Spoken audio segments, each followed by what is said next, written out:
Hello students, आज discussion करेंगे preparation of alkane by Kolbe's electrolysis. ठीक है, तो ये डी कार्बोसिलेशन मेथड होता है। हमने जब प्रिपरेशन ऑफ अल्केन भी पढ़ा था तब भी ये डिस्कशन किया था। ठीक है, कैसे अल्केन प्रिपेयर होता है by decarboxylation by Kolbe's electrolysis method from carboxylic acid. ठीक है, सॉल्ट ऑफ कार्बोक्सिलिक एसिड। अगर यहां पर वहां पे अल्केन फॉर्म हो रहा था, अगर हम एक डाइबेसिक एसिड ले लेंगे, ठीक है, हम डाई कार्बोक्सिलिक एसिड ले लेंगे, तो उसको salt of di carboxylic acid, उसको अगर इन प्रेजेंस ऑफ सोडियम मतलब कोलबेस इलेक्ट्रोलाइसिस करेंगे तो हमें अल्किन मिल जाएगा। तो यह क्या होगा, di carboxylic, salt of di carboxylic acid हमें लेना पड़ेगा। ठीक है, electrolysis of aqueous solution of sodium salt of vicinal dicarboxylic acid, vicinal मतलब एडजेसेंट, ठीक है, leads to decarboxylation of the compound leading to the formation of alkane। तो vicinal dicarboxylic acid, ठीक है, salt of vicinal dicarboxylic acid. देखो ये sodium salt of adjacent position में sodium salt of vicinal dicarboxylic acid है या नहीं है? हाँ जी सर। इसको इलेक्ट्रोलाइसिस करेंगे तो ये वाला शॉर्ट में ये निकल जाएगा हमारा CH2 डबल बॉन्ड CH2, हमें चाहिए था अल्कीन और मिल गया हमें अल्कीन। समझ में आएगा? तो इसी खुशी में हम आगे चलते हैं। देखो full bass electrolytic decarboxylation mechanism देखते हैं। इसको पहले इलेक्ट्रोलाइसिस करेंगे तो क्या होगा, हमारा नेगेटिव चार्ज पहले फॉर्म होगा 2Na+ निकल जाएगा, फिर हमारा एट एनोड में क्या होगा, ये रेडिकल फॉर्म होगा। ठीक है, 2 इलेक्ट्रॉन निकल के ये रेडिकल फॉर्म हुआ। एट कैथोड में हमारा H2 H+ OH- and 2H+ hydrogen gas form हुआ। ठीक है, तो हमारा जो प्रोडक्ट फॉर्म होगा वो एनोड में फॉर्म होगा। ठीक है, फिर ये से हमारा क्या होगा, 2CO2 निकल जाएगा। राइट, नेक्स्ट प्रोसेस क्या होगा, देखो 2CO2 निकल जाएगा एनोड से एंड हमारा अल्किन फॉर्म होगा। ठीक है, देखो ये रेडिकल यहां शिफ्ट हो गया, ये बॉन्ड यहां शिफ्ट हो गया, ये रेडिकल ये बॉन्ड यहां शिफ्ट हो गया, ये बॉन्ड यहां शिफ्ट हो गया। मतलब देखो क्या हुआ सर, कुछ समझ में नहीं आया? नहीं आया। यहां से एक इलेक्ट्रॉन यहां आया, इस बॉन्ड से एक इलेक्ट्रॉन, 2 इलेक्ट्रॉन ना, एक इलेक्ट्रॉन। देखो अबे इसको अच्छे से लिखूंगा तो CH2 डबल बॉन्ड C, मान लो एक बॉन्ड है 2 इलेक्ट्रॉन। ठीक है, मैं इसको ऐसे लिखता हूं। ओके, देन CH2, ये एक 2 इलेक्ट्रॉन है, then C double bond O। इतना तक समझ में आ गया? ठीक है, तो ये क्या करा, ये रेडिकल है ना, तो एक इलेक्ट्रॉन यहां आ गया। ठीक है, एक इलेक्ट्रॉन है और एक बॉन्ड के लिए एक इलेक्ट्रॉन चाहिए, तो इस बॉन्ड से एक इलेक्ट्रॉन यहां गया, एक इलेक्ट्रॉन यहां गया। ठीक है, यहां पर गया। ठीक है, समझ में आ गया? और एक इलेक्ट्रॉन रहेगा, ये एक इलेक्ट्रॉन यहां आया, ये एक इलेक्ट्रॉन यहां है, तो यहां पे क्या होगा, CH2 एक बॉन्ड था एंड 2 इलेक्ट्रॉन मतलब एक बॉन्ड हो गया। ठीक है, ये क्या होगा, C डबल बॉन्ड हुआ, डबल बॉन्ड हुआ, C डबल बॉन्ड हुआ, डबल बॉन्ड हुआ, तो ये क्या होगा, CO2, तो 2CO2 हो गया एंड हमारा CH2। समझ में आएगा? तो पहले अनायन फॉर्म होता है O-, देन वो क्या होता है, 2 इलेक्ट्रॉन और लॉस करके रेडिकल फॉर्म होगा, देन वो रेडिकल से CO2 निकल जाएगा, हमारा प्रोडक्ट फॉर्म हो जाएगा, अल्किन प्रोडक्ट फॉर्म हो जाएगा। Vicinal salt of vicinal dicarboxylic acid से हमारा अल्केन फॉर्म होता है। ठीक है, सॉरी अल्किन फॉर्म होता है। अल्केन के लिए सिर्फ सॉल्ट ऑफ सोडियम एसिड, मतलब सिर्फ सॉल्ट ऑफ एसिड चाहिए, सॉल्ट ऑफ कार्बोक्सिलिक एसिड। ठीक है, समझ में आ गया कैसे हमारा कुल बेस इलेक्ट्रोलाइसिस मतलब डीकार्बोक्सिलेशन ऑफ डाइकार्बोक्सिलिक एसिड से हमारा अल्किन फॉर्म होता है। ठीक है, मैकेनिज्म में समझ में आ गया? देख लो एक बार अच्छे से। ठीक है,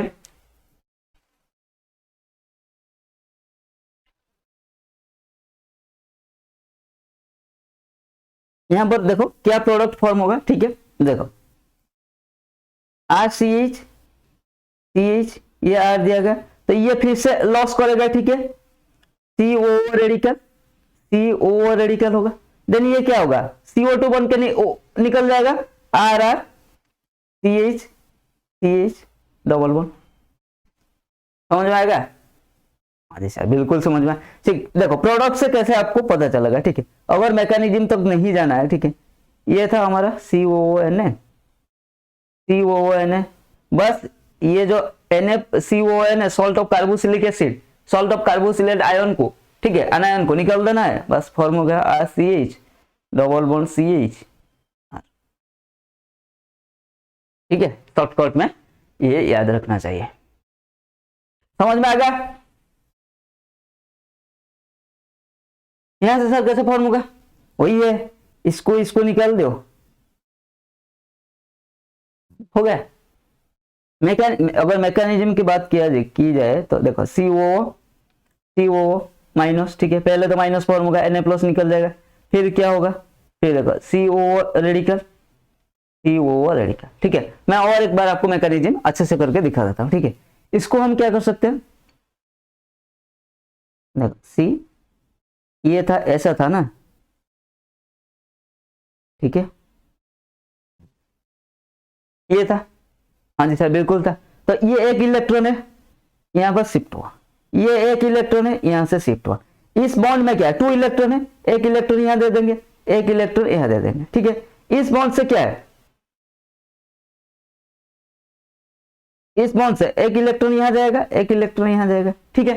एक बॉन्ड से 2 इलेक्ट्रॉन, ठीक है, यहां पर एक इलेक्ट्रॉन था, एक इलेक्ट्रॉन था, बॉन्ड बनाने के लिए और एक इलेक्ट्रॉन चाहिए, तो ये दोनों में से एक इलेक्ट्रॉन इसको दे दिया, ये दोनों में से एक इलेक्ट्रॉन इसको दे दिया, और एक इलेक्ट्रॉन इस बॉन्ड को, एक इलेक्ट्रॉन इस बॉन्ड को। तो अब क्या हो जाएगा, ये यहाँ पर 2 इलेक्ट्रॉन मिल गया, ठीक है, इस बॉन्ड से एक इलेक्ट्रॉन, इस बॉन्ड से एक इलेक्ट्रॉन मिल गया, मतलब ऐसे है, ठीक है, ऐसे, प्लस ये क्या हो जाएगा 2CO2, ठीक है, ये रेडिकल हमारा ज्वाइन हो जाएगा एंड में, तो हमारा डबल बॉन्ड एंड 2CO2 निकल गया, ठीक है।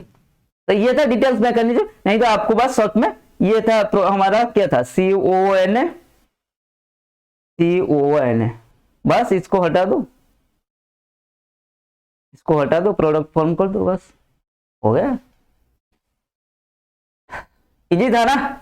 चलो आगे बढ़ते हैं।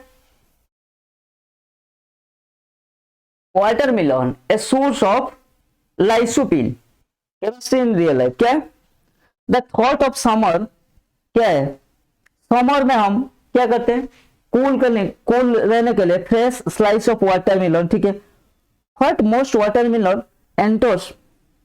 eaters do not realize is that in addition to enjoying a cool summer snack, they are also benefiting from a great source of लाइसोपिन, ठीक है। तो वाटरमेलन एक ग्रेट सोर्स ऑफ लाइसोपिन होता है। हम समर सीजन में बस हमें कूल फील होता है, हमें थोड़ा बॉडी डिहाइड्रेट नहीं होगा, इसीलिए हम वाटरमेलन खाते हैं, लेकिन हम वाटरमेलन को एंजॉय करते वक्त ये भूल जाते हैं, मतलब हमें पता भी नहीं रहता वाटरमेलन कितना फायदेमंद है। ये बेस्ट सोर्स ऑफ हमारा लाइसोपिन होता है, a red substance which following high unsaturated molecular structure, ठीक है, ये होता है हमारा लाइसोपिन। देखो ये अनसैचुरेटेड कंपाउंड होता है, हम अनसैचुरेटेड कंपाउंड, तो उसका क्या यूजेस है वो भी हमें जानना जरूरी है, ठीक है। Lycopene is known to help prevent certain type of cancer, such cancer as well as heart disease. अरे बाबा, हाँ अब बात करते हैं, वाटरमेलन में लाइसोपिन होता है, लाइसोपिन, ठीक है, लाइसोपिन, और लाइसोपिन का स्ट्रक्चर ये वाला इतना बड़ा सा एक अनसैचुरेटेड हाइड्रोकार्बन चेन है, ठीक है। तो अब लाइसोपिन क्या काम करता है वो देखते हैं। ये हमारा कैंसर जैसे खतरनाक बीमारी से लड़ सकता है, ठीक है, एंड मेनी खतरनाक हार्ट डिजीज, ठीक है, मतलब ये GART हार्ट डिजीज, कैंसर जैसा खतरनाक डिजीज एंड हार्ट डिजीज से हमें मुकाबला करने के लिए मदद करता है, ठीक है। And watermelon is one of the small number of food that contains this useful compound in large quantity, ठीक है। इतना यूजफुल कंपाउंड है हमारा लाइसोपिन, और वाटरमेलन एक मतलब इतना मामूली सा कंपाउंड, इतना मतलब एक्सपेंसिव भी नहीं है, ठीक है। अभी तो थोड़ा एक्सपेंसिव हो गया, बचपन में ये इतना भी एक्सपेंसिव भी नहीं था, ठीक है, अभी थोड़ा बहुत हो गया, लेकिन ये इतना भी एक्सपेंसिव नहीं है, उसमें ये मतलब एनफ क्वांटिटी में प्रेजेंट रहता है। Other foods of lycopene such as tomatoes, guava and pink grapefruit, ठीक है, टोमेटोज में भी रहता है हमारा, टोमेटोज, गुआवा, ठीक है। The anti-cancer characteristic of lycopene are attributed to its antioxidant property, ठीक है। अब लाइसोपिन का जो एंटी कैंसर प्रॉपर्टीज है, ठीक है, उसको समझते हैं थोड़ा। इसका क्यों, ड्यू टू इसका एंटीऑक्सीडेंट प्रॉपर्टी, इट स्लोज और prevent high reactive oxygen containing molecule from oxidising cell component and causing the cell to malfunction, ठीक है। तो ये क्या होता है, प्रिवेंट करता है, और जो ऑक्सीजनेटेड कंपाउंड है उसको ऑक्सीडाइज होने के लिए प्रिवेंट करता है। एंटीऑक्सीडेंट मतलब क्या, ऑक्सीडेशन होने के लिए रुकना, इसको बोलते हैं एंटीऑक्सीडेंट। इसी प्रॉपर्टी इसको खास बनाता है हमारा एंटी कैंसर ड्रग के लिए, मतलब एंटी कैंसर प्रॉपर्टी के लिए। एंटी कैंसर प्रॉपर्टी के लिए इसका जो एंटीऑक्सीडेंट प्रॉपर्टी है वो रेस्पॉन्सिबल होता है। वो क्या करता है, हमारा सेल में जो ऑक्सीजनेटेड कंपाउंड है उसको ऑक्सीडाइज, फर्दर ऑक्सीडाइज होने से रोक लेता है। ठीक है, समझ में आ गया इतना तक? ठीक है, research results indicate that tomato in the diet, especially cooked tomato which contain concentrated amount of lycopene, reduce the incidence of prostate cancer. अच्छा, in a study conducted at Harvard University, the incidence of prostate cancer was 1/3 lower in men who ate a lycopene rich diet compared to group who ate lower lycopene diet.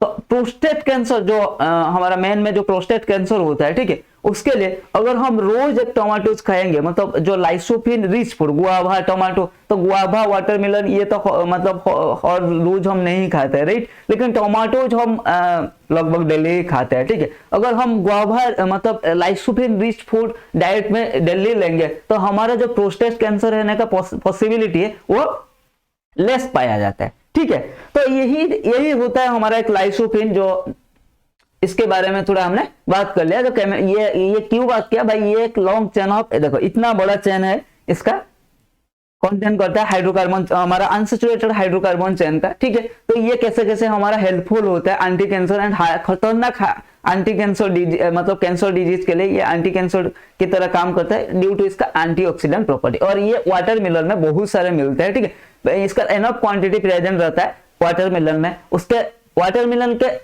अलावा ये हमारा tomatoes, guava and काफी सारे fruits में भी present रहता है। ठीक है, आगे चलते हैं फिर।